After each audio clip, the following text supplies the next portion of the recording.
WCS field staff worked with local leaders and farmers in Indonesia to come up with the Crop Protection Unit. This unit created many different ways for farming to continue in close proximity of wild animals. One strategy was to soak ropes in chili powder and place them around the crops. Elephants do not like chili and leave the farms alone, allowing the farmer and the animals to share the habitat peacefully.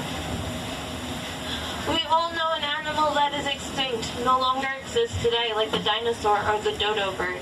This next animal was on the verge of extinction. In fact, the Mongolian wild horse was extinct in nature, which meant it could only be found in zoos. Recently, there has been some successful reintroduction of the Mongolian wild horse the horses from Mongolia and China for herds look, Miriam, in look. American and Asian zoos. We have That's the horse. Here we go. We have 5 out on exhibit. Oh yeah. The other half of our herd is in our breeding program. We received our first horse in 19. You like horse, Mariam? Had over 50 Look at me, Mariam. Look at me. You like horse? Hopefully, in about 11 months, we will have a new. You like the horse, Nether? You're going to notice Look at me. some differences between these horses and the horses we're used to seeing. These horses have shorter legs and a stockier, more muscly build. They also have that erect mane that kind of looks like a mohawk, and their mane is missing the forelock, or the piece of hair that falls over their forehead. Another difference between these horses and the horses we're used to is that these horses cannot be domesticated. That means they cannot be ridden and they cannot be used for work.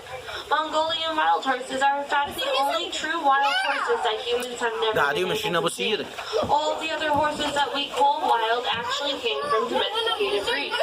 Here is a note from our field scientist, Jonathan Slatt, about his work in the wild with this animal in Asia and Russia.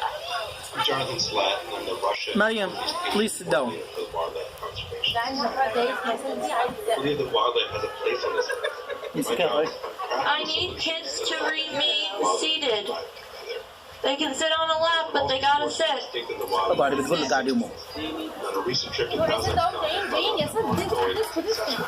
your kids seated. Every time they stand up, I have to stop my tour because it's not safe. Watch the impossible become possible and to see hope restored. That's what's happening today with Persia Lawson's horse. Hey, you have to stop.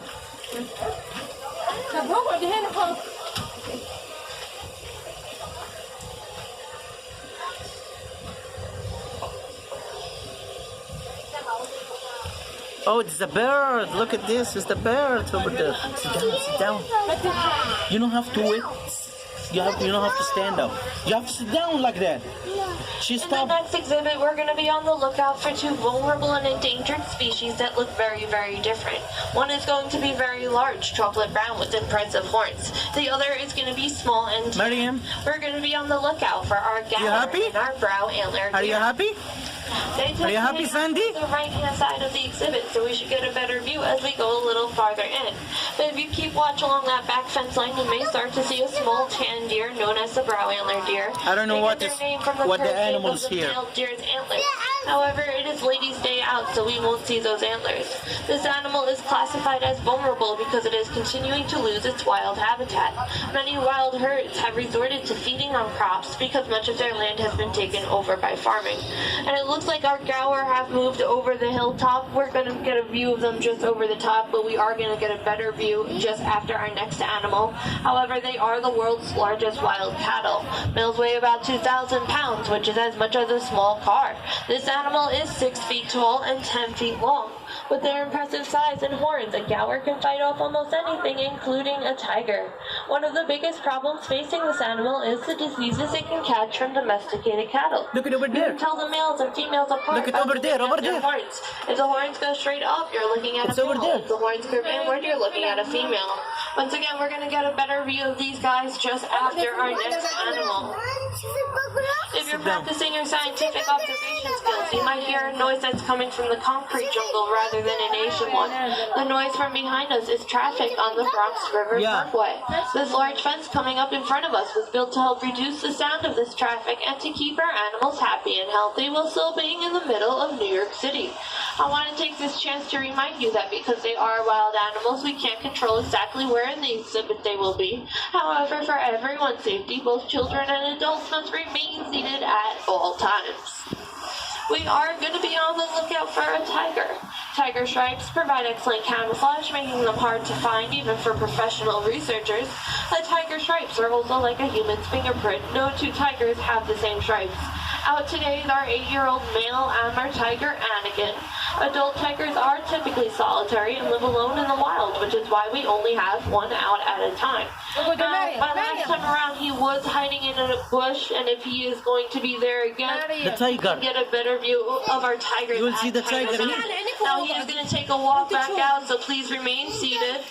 He's going to walk back out. We're going to get a view as he comes Mariam, around. sit down. Hey, it's If you here. look at his shoulder, It's here. he has that big spot. Nemo, right on Nemo, his Nemo. meat, and that's how we know this is Anakin. We display 2 different types of tiger here, Malayan and Amur, and out of the 2, the Amur are larger. Tiger, Tigers yes. have a variety of animals, but their favorite are wild pigs and medium-sized deer.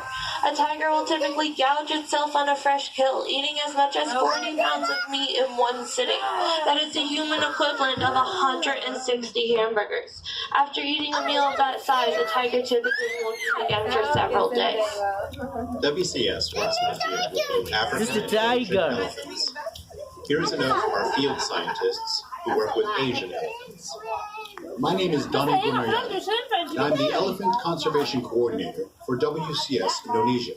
The first time I saw a Sumatran elephant, I thought, this is a magnificent creature. Oh, sorry, that's the wrong thing. Rhinos. Hi, farmer. WCS works in the field with both African and Asian elephants. You know what? حطت شرح مختلف. Yeah, we will see the elephant right now. The big elephant. It's a big elephant. Who's like to see the elephant? TR want to see the elephant? Okay, so this is our It's gallery exciting for them? They are so big. I apologize for the wrong They have recording. declined 50% since the We are coming to a slowdown because I do have some peacock traffic ahead of me on the track. We should be moving along in just a moment. Come on, buddy. There we go. Mariam, look at the Now, cows. after this hillside, we are going to catch up with our 3 It's right species there. from the It's right beginning. there. We're going to see the black buck antelope, who is sexually dimorphic, which means males and females look different. The females are the tan and white males are going to be chocolate brown and white and half horse. We're also going to have a small spotted deer in here known as the axis deer. They keep their spots for life, unlike most deer that lose them as they grow older, and we've had them here since the zoo opened in 1899.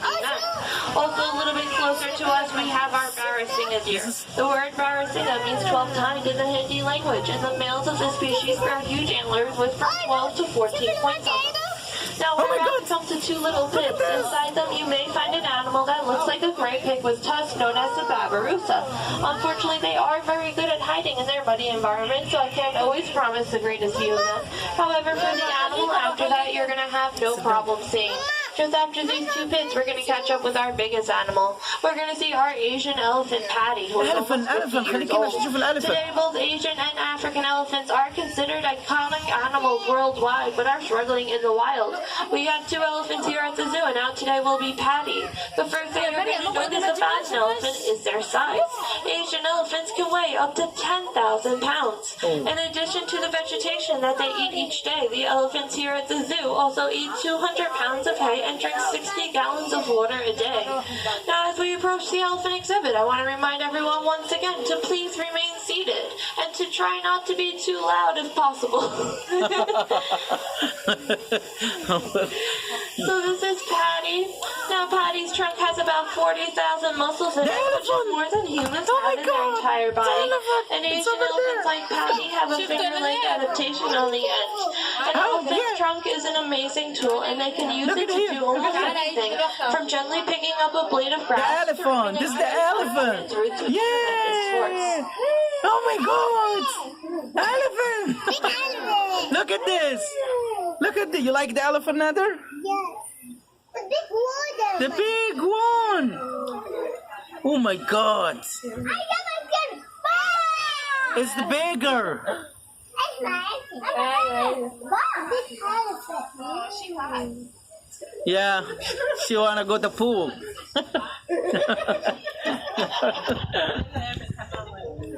بتقول لا هي بتقول ده هي حران عايزه تنزل الميه. ايه؟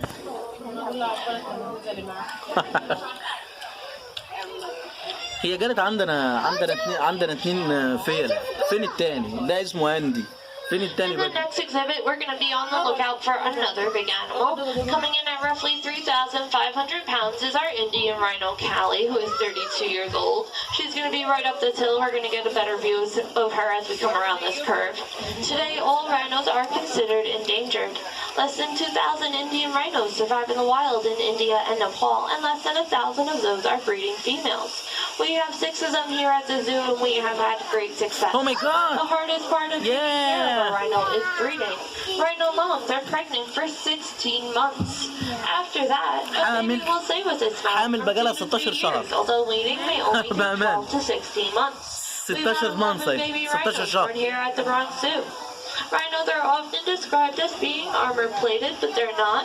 They're actually covered with a layer of skin that has many folds. Their skin can be sensitive to both sun and bugs, so the rhino's favorite way to protect its skin is to go rolling around in that mud. Since Wild Asia opened here in 1977, many rhinos have spent time enlarging these mud wallows by stomping around and rolling in them until they are the perfect place to lie down. Here at the Bronx Zoo, we take care of animals like the rhino and the tiger by participating in a program called the Species Survival Plan. The name pretty much says it all. We work with zoos all around the world to help maintain a genetically diverse population of rare and endangered animals. We also have another species of rhino here, the white rhino. You can see them at our zoo center. A fun fact about the Indian rhino is that its scientific name is Rhinoceros unicornis because it has one horn.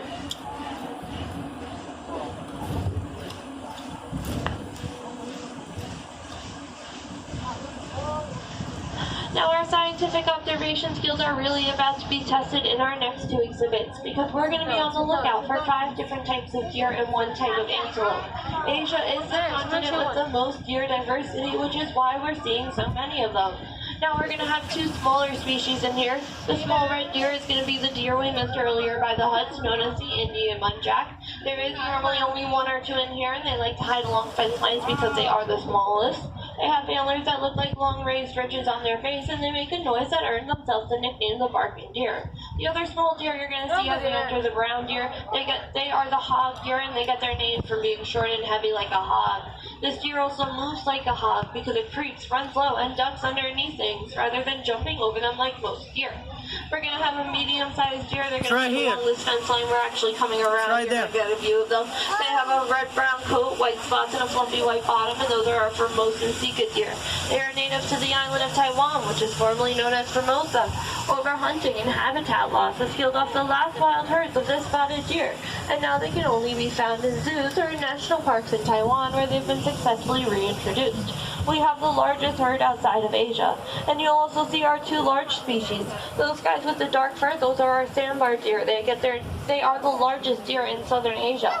Males weigh about 650 pounds and are 5 feet tall. In the wild, males tend to live alone while females live in small groups. And those guys with the light fur, those are our Nilgai antelope. They are the largest species of Asian antelope. Their name means blue bull in the Hindi language. And the males have a blue-gray coat with horns and an ornamental tuft of hair at their throat, while the females are a lovely brown color with white marks. Although they prefer to feed on grass, they are also known for standing on their hind legs to reach into the treetops for leaves, flowers, and fruit. Super duper.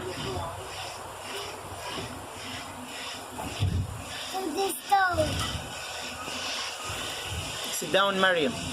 Mariam, you hear me, okay? Now, in our next exhibit, you are going to have to look very, very, very carefully to find our next animal. There's likely only going to be 1 or 2 of them out, and they're going to be hiding along the back fence line. They blended very, very well. Coming in at only 40 pounds is China's tufted deer. They are much like the white-tailed deer here in New York, and they use their body to communicate. When alarmed, they raise their tail and show off their white bottom to tell other deers about danger. The fawn follows its mother in flight. The males of this species grow that from their lips, earning them the nickname vampire deer. There is one all the way in the back corner, just above that rock. He's going to blend in very well. You may have a hard time seeing him unless he flicks his tail. That little flick of white you'll see. Now, they grow bony nodes on the top of their head that become covered by a tuft of hair that grows long on their forehead, hence China's tufted deer. And they are very rare outside of zoos in China. The wolf in. Yeah.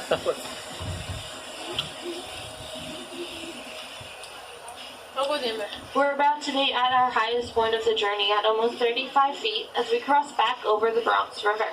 Thousands of commuters cross over this waterway every day, but underneath the highway and our elevated tracks, the river rushes along, providing the perfect habitat for ducks, turtles, and migratory birds. Normally the water is a bit more clear. Unfortunately, it is a bit murky from all the rain, but we do even have some fish in there. Now the rocky terrain in our next exhibit is the perfect place for our next two species. They can be hard to tell apart, but you can do it by looking at their horns. If you look halfway, and I mean halfway up the tree as we enter, that guy hanging on right there is one of our markhor.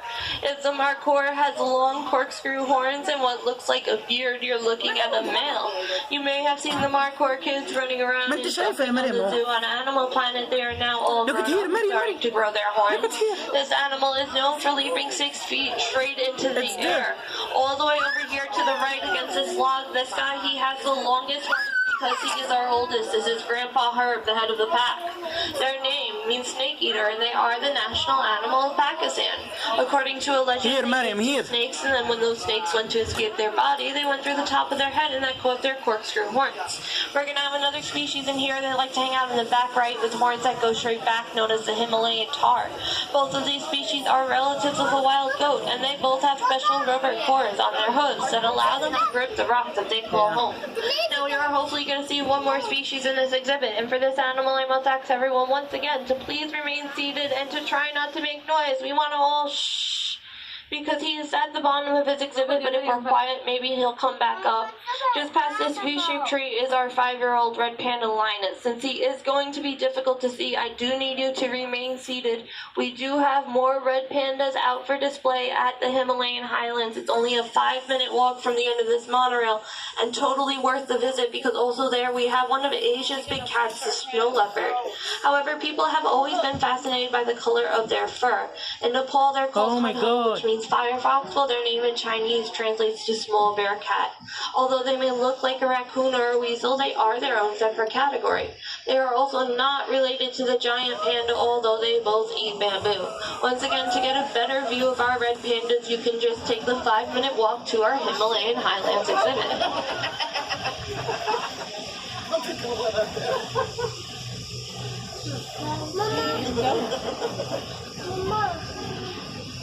Now we finish it. As we come around this curve, our journey is almost coming to an end. I hope you've been inspired by what you've seen and heard here today. Remember, the Bronx Zoo is part of the WCS, or the Wildlife Conservation Society. We run 5 parks here in New York City: the Bronx Zoo, the Queens Zoo, the Central Park Zoo, the Prospect Park Zoo, and the New York Aquarium.